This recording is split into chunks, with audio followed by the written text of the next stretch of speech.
大家好，我是彩虹。用1斤面粉9两水的比例来烙饼，比面包还好吃。食材和做法都超简单，可别错过哦。400克普通面粉里加入4克酵母、4克盐、10克白糖，混合均匀，再加入360克35度左右的温水，边加边搅拌，搅拌至无干面粉切角光滑的面糊，盖上醒10分钟，再搅拌一次，增加面糊的筋性，这样吃起来口感会更好。表面刷一层薄油，锁住水分，盖好保鲜膜，醒发至2倍大。面糊已经发满盆了，手上抹点油，取出面团，放到案板上整理均匀，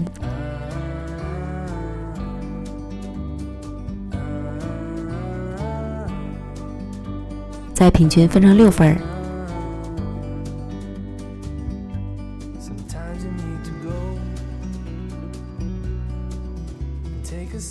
再将每份都收拢成圆形的面团，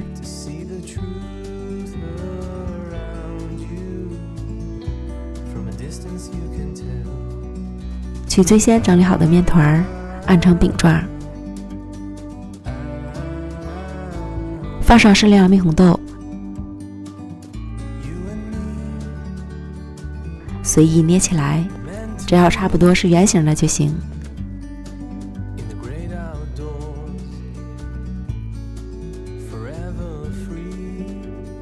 然后放到硅油纸上面，再按成圆形饼坯。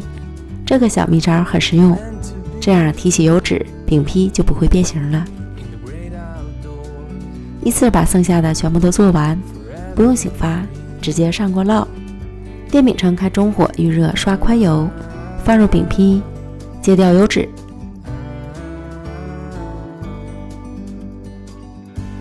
不一会儿就会看到饼面有很多泡泡在蠢蠢欲动。底部煎至金黄后，翻煎另一面，另一面再煎金黄酥脆，按压饼面能快速回弹，就说明熟透了。出锅。这个做法的蜜豆发面饼，推荐朋友们一定要试试。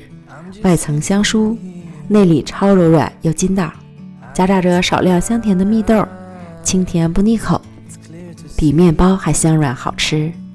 食材和做法都超简单，又超好吃，怎能不试试呢？赶快做起来吧！美食天天更新，明天记得来看我哦，拜拜。